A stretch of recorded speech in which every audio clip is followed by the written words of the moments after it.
আচ্ছা, আপনারা কি জানেন চট্টগ্রামের জমিনে এমন দুইজন মহান অলি শুয়ে আছেন যাদের উপর নাকি 1971 সালে পাকিস্তানি সেনারা গুলি চালানোর পর সেই অভিযানের ক্যাপ্টেনের নাকি রহস্যজনক মৃত্যু হয়েছিল। কিন্তু প্রশ্ন হচ্ছে কেন? আর শুনলে অবাক হবেন, চট্টগ্রামের টাইগার পাস নামের পেছনেও লুকিয়ে আছে ওনাদের ইতিহাস। তো আসুন আজকের মিনি ব্লগের মাধ্যমে আপনাদের ঘুরিয়ে আনবো সেই দুইজন মহান অলির দরবার থেকে এবং শোনাবো ওনাদের রহস্যময় ইতিহাস। আসসালামু আলাইকুম গাইস, বলছি আমি আহমেদ মিনহাস। তো গাইস, এই মহান অলিদের দরবার আসার জন্য আমি প্রথমে চলে আসি চট্টগ্রামের মুরাদপুর। এরপর এখান থেকে 2 নাম্বার বাসে উঠে টাইগার পাস নেমে আমবাগান সড়ক ধরে অল্প কিছুটা হেঁটেই চলে আসি সে মহান অলিদের পবিত্র দরবারে।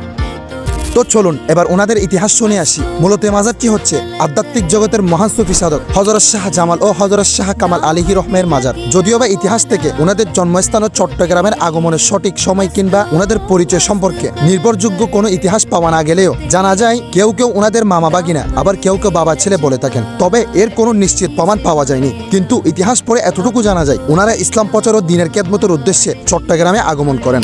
আর আমাদের ইমাম শেরে বাংলা হুজুর তার দেওয়ানা আজিজ কিতাবে ওনাদের শহর কুতুব বলে উল্লেখ করেছেন, অর্থাৎ ওনারা দুজনেই নিজেদের সময়ে এই শহরের কুতুব ছিলেন।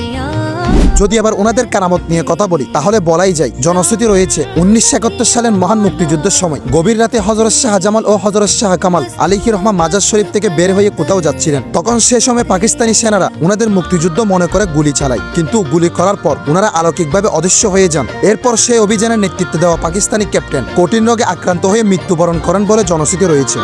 এবার আসুন জেনে নেই টাইগার পাস নামকরণ হওয়ার পেছনের রহস্য। লোকমুখে প্রচলিত আছে এই দুই মহান বুজুর্গের পাহারায় নাকি সবসময় 2টি বাঘ থাকত, কিন্তু ওনাদের ইন্তেকালের পর বাঘ 2টি এলাকা ছেড়ে চলে যান। আর সেই স্মৃতির কারণেই পরবর্তীতে এই এলাকার নাম রাখা হয় টাইগার পাস।